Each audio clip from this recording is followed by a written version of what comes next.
Hello, everybody. Welcome back to Every Day is Saturday. I'm Matt Stahl, along with my partner, Brad Gatto. Double howdy. There we go. Changed it up a little bit. Like it. I was anxiously awaiting. Yeah, I'm sure you were. Responses going. I'm sure you are. All right. So our topic for today is something that we have not done before, but I would like for it to become a regular occurrence. And it is sharing some of the lessons that we've learned. And today is going to cover a pretty wide range of time. So we figured I've been in this industry. Lessons relative to the industry. Yes. Right. The whole concept of if I knew then what I know now. Right. 18 years I've been in this industry and you 17 or work. I'm in my 17th year right now. Yep. 2006. So we're going to cover a pretty large span. So we're going to be here for about 3 hours. We're going to keep it tight. We're going to select a handful of different things. Just general. Well, if you only have three fingers, handful. Right. Yes. So 3 things. For today, we're going to do 3 things that we've learned along the way in our 17 and 18 years, respectively, in this industry, what we would do. Yeah. Pinky and thumb are separate. So you do have 3 fingers. Before we jump into that, what is new with you? I'm just ready for the weather to be good. To be good. What's the definition of good? Above 70. Okay. Yeah, it's got to be warm. What about I got to be warm. In the 60s, I still have my seat heater on in my car. Really? Yeah. Jeez. Because that's just how I am. Yeah. So I'm ready for warmth. We've got a new employee starting here at Fiat soon. I'm excited about that. Always fun to bring new people into the team, new perspectives. It's always beneficial. My wife and I have a couple trips coming up. Just the 2 of you? Yeah, they're both work related, but they're kind of they're work related in the sense that they're with some of our strategic partners, and I, not my wife, I have to be a part of meetings and stuff while we're there, but it's not like the whole trip. And so we get to kind of take advantage. And so one of them's in Seattle next month. And so my wife has never been to Seattle. So it's going to be a new experience for her. So that's always fun. Then actually we get across the pond this summer. Nice. And go to Switzerland. So that's been a while. Yeah. It's been normal to do that. I've never been to Switzerland. So I'm very excited to go check all that out. And again, I do have a couple of meetings that I have to attend while I'm there. But that one, 95% of the days time that we're there during the day is free. It's just a couple meetings, but so we're going to take advantage of that. So a little bit of travel. That's what I got going on, man. Yeah. You? I was waiting. I didn't know if you were going to prompt me or if I just. So by the time this episode is aired, this will not be a surprise any longer. But it's my parents' 50th wedding anniversary this year. Oh wow! So big one. It is. So I'm really excited about planning a surprise for them, which is going to. Ooh, it falls on you, huh? Trip. Yeah, I like travel. I like that kind of stuff. So wait a minute. So what do you mean? So you're going to plan a trip for your whole family to go, or just for them? No, for our whole family. So my family. Do they want you guys to go? Yeah, they're on their own all the time. Okay. So I do know it's something that they value is like getting everyone together, getting a photographer there. So I'm finalizing details of that right now, and I'm really excited to kind of tie a bow on it and figure out what we're going to do. So do you know actually where you're going to go yet, or we're going to take them? I think we're going to end up either somewhere in Minnesota. We'll be on a lake somewhere in Minnesota or Western Wisconsin. There's a couple different places. I am now going to move this episode up in the order so that it spoils. Well, the true test to see if they actually listen to all the podcast episodes. Right? Yeah, there you go. I love that. It's a cool milestone. It's kind of blows my mind. Like we were doing the math and thinking about, oh my gosh, they got married very early. So, okay.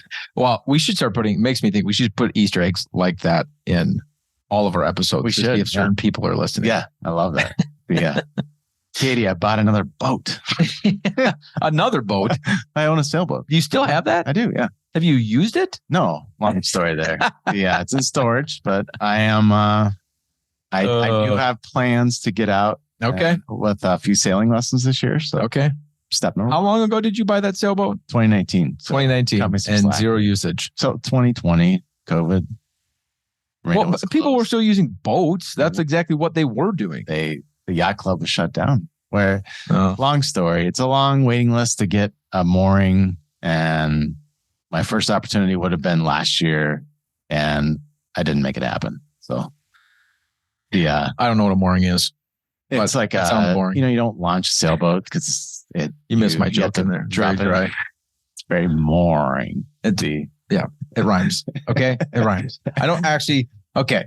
Let's get into this just so that we can get through all three of these things. And so looking back, so you got in the financial services industry, after doing some engineering work in 2005. I got in 2006 after doing some youth ministry work.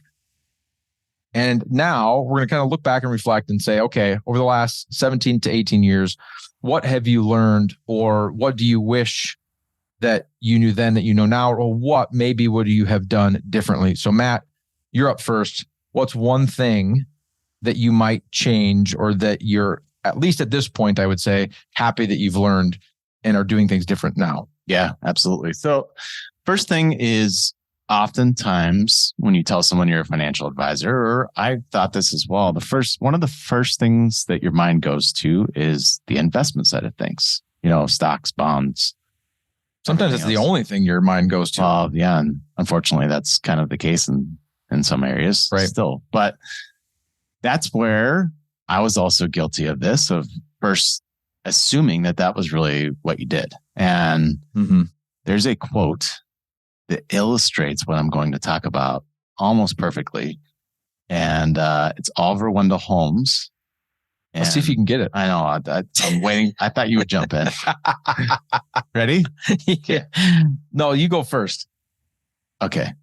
I wouldn't give a fig for complexity, simple on this side of complexity, but I'd give my something. It depends on, there's actually a couple versions of the quote, and I don't know that we know exactly what he said, but I wouldn't give a fig for simplicity on this side of complexity, but I would give my life for simplicity on the other side. Life. Holy cow. Well, some people say my arm. Yeah, I was going to say arm. Right. Some people say it's my life. That kind of, number one, that was a quote that we, way back in the early days of fiat, that was a quote that we kind of latch on to at the very beginning, number one. But from the investment side of things, I could actually kind of parlay this into all the different areas of financial advice, but I'm going to stick with the investment side of things.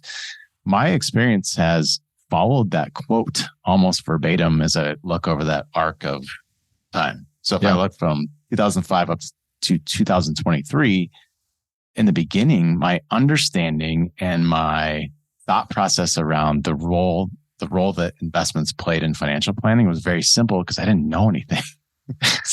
Zero. Simple because of ignorance. Yeah, completely. And, I didn't grow up being interested in stocks, or I didn't follow the stock market. I didn't have that background at all. So it was all so new that it was very simple. So I'm curious, I'm going to kind of derail you here just for a second. I like when you took the job in 2005, what did you think you were going to be doing?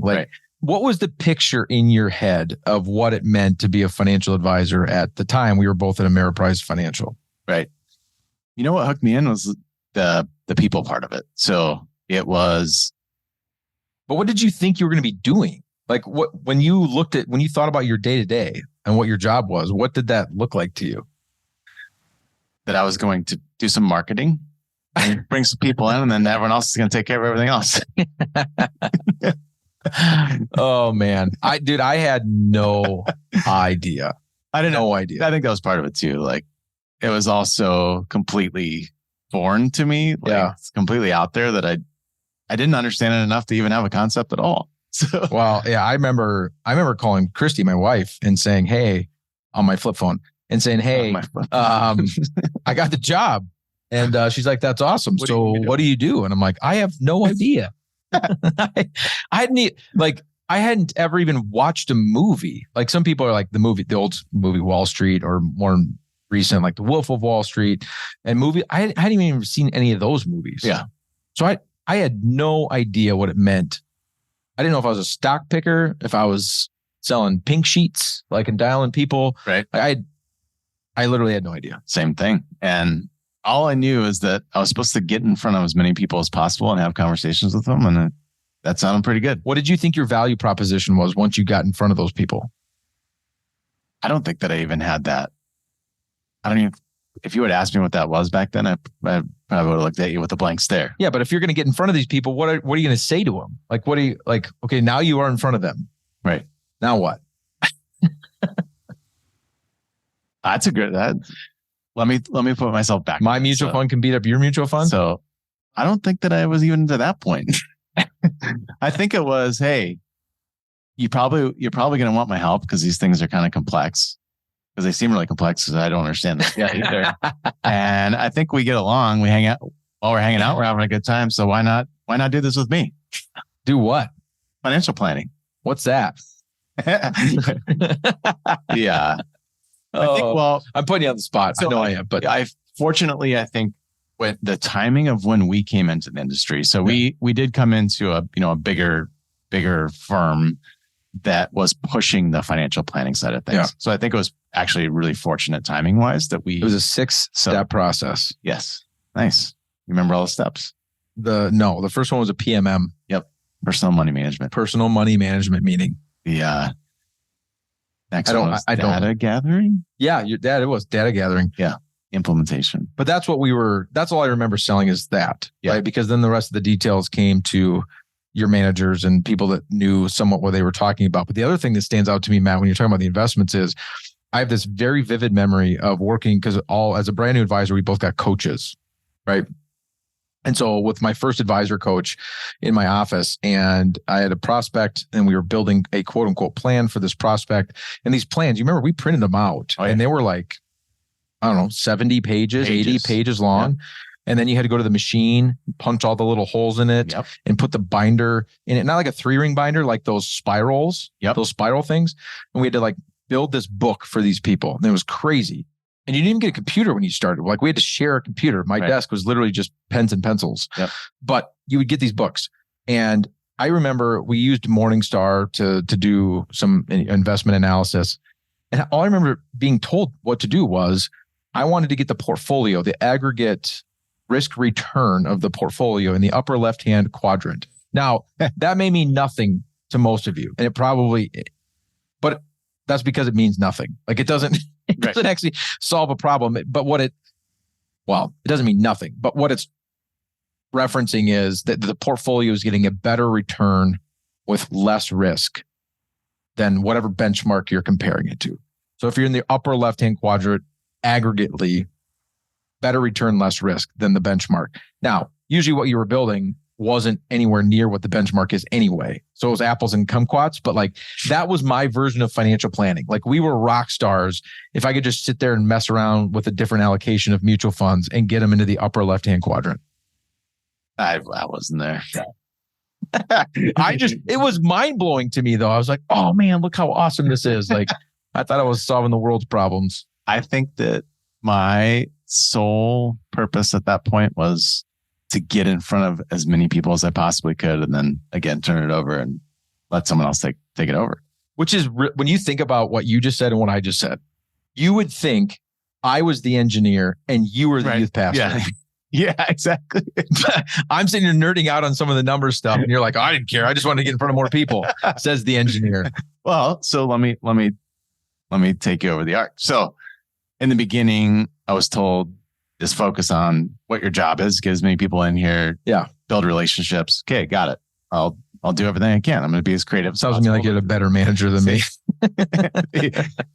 Well, so fast forward, we left that big firm in 2009, went and started our own independent firm. Yep. In that time frame, if I look at this arc, suddenly I did start to get really interested in more of the technical side of things. A lot of that was just a lot of reading and learning and listening to different things, realizing that there's this entire world of options out there. Yeah. And so I went to the stage where, and I had a lot of these conversations with the people that we worked with on the investment side and just saying, why aren't we doing this? Why aren't we doing this? What about this? What about this? And, some of it was really, really, really high level things that only the wealthiest people would have access to or to do. But my curiosity was piqued suddenly. And, that's where if I look at this simple, suddenly it became really complex. Where I was almost overwhelmed. And there were points where it was like, am I doing what's in the best interest of my clients if I'm not using all these different tools and strategies that are out there? Right. Right. Yeah, sure. And as we are all accustomed to now, like there's now we all have access to unlimited information on anything we want at our fingertips. So you could spend all day, every day reading about all these different things and still not have an understanding. Right. So I went through that stage. And then I would say over the past 5 years, I landed back in a spot of simple. And to get more context to that quote, because I think we've talked about that quote in this podcast before, in some of the early episodes. What he's saying is that, and what you're saying is that you landed in simplicity again. Isn't that investments are simple? They are complex. It's being able to take something that is complex and make it simple. So that's why he's saying simplicity on this side of complexity is not really worth a lot. I wouldn't give a fig for that. That's simplicity because you're ignorant. Right. And then once that ignorance goes away, which you hit that, right? And you, as we started fiat, you're like, gosh, there's all these things I just didn't even know about. And so you start to do all this research. And then all of a sudden you just realize this world is like so big and so complex. So then you've hit that stage of complexity. And so to get back to simplicity, now you need to be able to take the thing that is complex and make it simple. Right. Not because you don't understand it, but because you do understand it. And you're able to take that complex thing and turn it back into something that the average person could understand, or you could understand and use in a meaningful way. Right. Redefined as wisdom. Yes. Yeah, absolutely. The perfect example of that is actually taking one big step back rather than, I feel like people think, and maybe this is inaccurate, but they think they're going to come in and we're going to say, all right, you told me what you want to make happen. Here's your portfolio. Yeah. Whereas, is there's a lot of steps in between there. Right. So it's creating that structure of the buckets. We talk about buckets all the time. Yeah. But it's, all right, how much money, if we're transitioning to retirement, how much money do we want to spend, and partitioning that into now, sooner or later money, and doing all of that work up front. And then at the end, the investment is like the cherry on the top. Right. That's the last thing that gets plugged in there was, okay, this is what fits for this right now. Right. We should have just called it Buckets Financial. We should. Yeah. Buckets. That's what stuck in my head after you said that. Oh boy. We do use buckets a lot. Yeah. It's the investment deal is just, I don't know. There are just so many things you can do. And we see a lot, right? We review a ton of people's overall allocations, investment portfolios, and things like that. And you can just tell what some advisors are trying to do. And they're trying to kind of fancy things up, right, to make it look more complex, because then the prospective client or client perceives more value, right? Because there's more buttons, or there's more positions, or there's things you've never heard of. When in reality, a lot of that stuff just all that fluff just ends up creating extra fat inside the portfolio. And it's not that it never adds value, but just generally speaking, on the whole, it does not. Right. If you don't get the overarching structure right, that stuff just doesn't matter as much. Yeah. So the first thing that you wish you knew then that you know now is this arc of getting, you wish you had the complexity of understanding the investment world then, but then was able to take that complexity and turn it back into something simple that serves the family in a meaningful way without confusing them. Yeah. I would have, if I could, I would have taken my curiosity and fascination from 2009 to 2012 and set it at the beginning of my career. Fair enough. Make sense? It does make sense to me. All right. What's next? How about you? I think the first thing I would say is the structure of our industry. I mean, when I got in, not only did I not know what a financial advisor did, I just thought all advisors, once I realized what I did, I just assumed that my peers were all the same. Didn't matter who they worked for, what firm, what brokerage house, if they were independent or captive, and I didn't even understand those terms, frankly. Right. I just thought everybody worked for a big company at first. But once I started to get a little bit of knowledge, I still thought on the whole, we're all the same. We're doing the same thing. And that from a value prop standpoint, at least at Ameriprise when we were there, and this isn't positive, negative, neutral towards Ameriprise, it just is a statement. Like our value prop was financial planning, right? That's what we were trying to sell, so to speak. In fact, we charged fees for the plan itself. Like you couldn't become a client of ours without paying just a flat fee before any money was ever brought under our advisement or products were sold or anything like that. You just had to write a check. And so that was kind of the product, so to speak, was this plan, this book, this spiral book that we had. But I didn't understand that some advisors, like I had to get a Series 7 license and a Series 66, just like you did. I just assumed every advisor had those licenses. We worked for a big firm. I thought all advisors worked for big firms. We sold financial plans. I thought all advisors sold financial plans. Right. We were regulated by, well, back then it was called ERISA, but now it's called FINRA. I just thought all advisors were regulated that way and that their compliance all looked the same and that the investments they had access to all looked the same. And I just realized pretty quickly that that wasn't true. And then I had this period of time in my kind of story in this industry where I was wholesaling to advisors. I wasn't the actual advisor direct to the end client anymore. And it was interesting being, kind of looking down on the advisor industry and working with advisors instead of being one, how much more I learned about how different advisors are. They all use the same term. We're all financial advisors, but I think the best analogy I can use is the medical field. There's all kinds of different doctors. They're all doctors, right?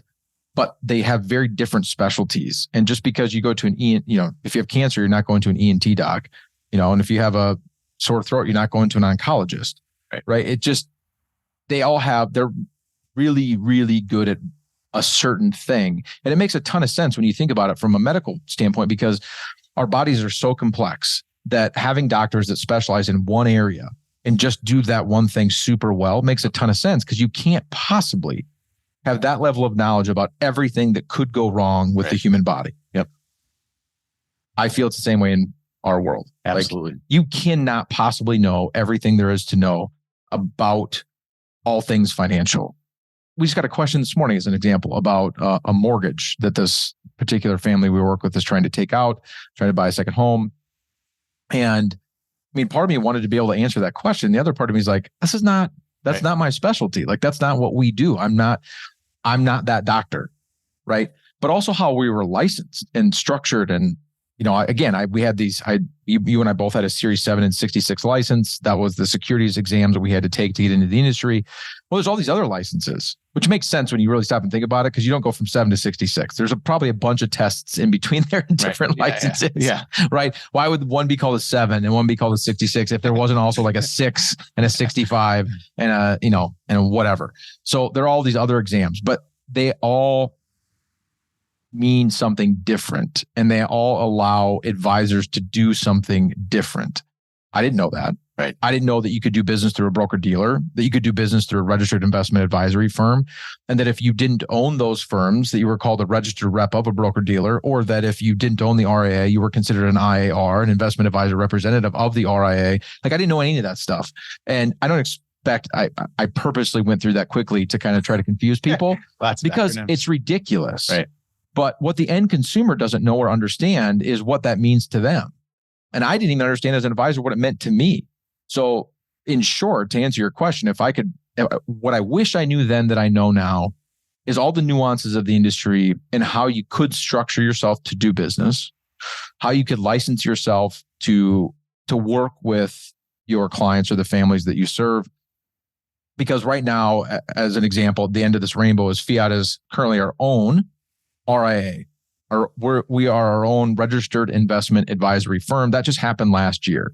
So I was 16 years into this industry. You were 17 years. Fiat was founded after we left the big box firm in 2009. So Fiat was in its 13th year when we became our own registered investment advisory firm. If I knew then what I know now, it wouldn't have taken 4 years to form Fiat. Fiat would have been formed prior to that, and it would have become its own RIA prior to last year. Because the way that we're set up and structured now, in my belief, doesn't make me right. I'm sure most of this is opinion. I think we're best set up now to serve the families that we want to serve in the way that we want to serve them. And so, I wish I would have known that. And frankly, I also wish that the average consumer knew more about the nuance of our industry. Well, that's just kind of mind blowing. I mean, I'll still talk to other people in this industry that do not understand. All the time. And if that's the case, like we have all these biases, right? Yeah. And that bias of assuming that everyone else is familiar with what we're familiar with. Well, if a lot of us in this industry don't even understand it, we have to remember that how confusing that is to other people. I don't, when you put yourself in those people's shoes, this may be the first time they're meeting someone. Like, to us, it seems like a silly question to say, how are you different from Bernie Madoff? Like, because it's like, well, there's a thousand different, steps between that and how we're structured, but they don't know that. Yeah. They don't understand it. So that empathy piece is huge. Yeah. Anecdotally, we just, I was just talking to one of the advisors in our firm this morning, and he was talking to me about a prospective family that he was onboarding, and that prospective family was coming from a big box firm, and rightfully so. The advisor at the big box firm, of course, didn't want to lose the client, and so was attempting to save the business, as I would do the same thing. I don't fault them for that. But one of the things that they said in their attempt to get this client to stay and not come to Fiat was, well, we do the same thing. We're both financial advisors. Why would you want to make a change? And there is just this is not, let me be very clear. This does not mean Fiat's better than that person, or that person's better than Fiat. That's an opinion. What's not is that we do the same thing. Right. It's just not true. We're both financial advisors. Is there some overlap? Sure. Absolutely. But we absolutely don't do the same thing. And that's just so hard for consumers to understand and to know. Yeah. Absolutely. Hey, I think that we could riff on this for probably a good 3 hours. How about we do this? How about we put a pin in it now, and we continue to make this a recurring thing where we review. Put a pin in it. That's like a nightly news like segment. They always say that, and they always say, we're just going to leave that there. And then they move on to the next thing. You ever notice that? I've not. We're just going to leave that there. I am going to notice that now. I always, and it bothers me. And every time I think, where are you leaving it? Like, well, what do you mean you're leaving that there? Let's come up with a name. The parking lot. We're going to put it in the parking lot? Put that in the parking lot. I think it's a good idea that we do this on a consistent basis, just to talk about. I think we have a lot more lessons to share with 17 and 18 years, and we'll continue to. I got at least one more. So that sounds like a good idea. Yeah, it's kind of a fun topic for us, and the education along the way is just so important. And one of the things, and I'll end by saying this, Matt. One of the things I try to tell new families that I get to interact with, and I don't these days, I don't get to interact with every new family that onboards with Fiat in a direct sense anymore. But the ones that I do, I kind of joke around with them, but my tongue is definitely firmly planted in my cheek. Like, if you don't like change, then don't come here. Mm-hmm. Because these lessons and this education that we've gotten over the years is only valuable if we take that education, those lessons, and do something with it, right. Which means inevitably things are going to change. And so I don't look at change as necessarily a bad thing, especially in an industry. We work in an industry that tends to be traditional, tends to be, this is the way we've always done it, tends to be older, just from an age perspective, and the average advisor. And we're not, we kind of push against all of those things, and we're constantly looking for ways to be better. We're constantly looking for ways to serve families in a more meaningful way. And that just means that there's a lot of change.